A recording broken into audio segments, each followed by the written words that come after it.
If you are interested in investing or buying a house in Baltimore City, you may have heard of ground rent and been confused. I have been there. When I first moved here, I'm like, ground rent? What even is that?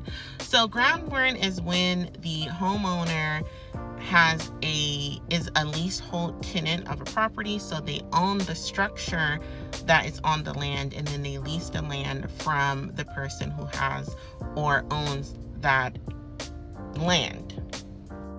So ground rent came about during the legacy of British feudal property law, and it was established to make home ownership, home buying more affordable. And so the way that it works now is that whoever owns that land, right, and has the ground rent, you would make a payment to them. It's usually a very nominal fee, and you make that periodically. So like for one of my properties that still has ground rent, I pay $45 every 6 months.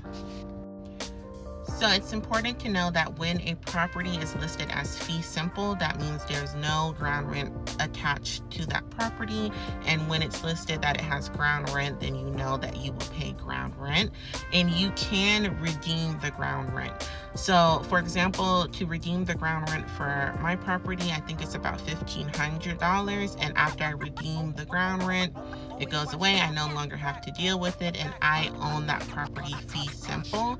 And that is a negotiation tactic that you can use as well as a buyer to say, hey, seller, owner, redeem my ground rent, right? I want you to redeem my ground rent, and then that becomes a negotiation. If you own a property with ground rent and you do not pay, there is a risk that the ground rent holder can take legal action against you, like putting a lien on the property or even foreclosing the home, but that takes a really long time. But don't even put yourself in that situation. So that is a little lesson on what ground rent is. If you have any questions, comment them below.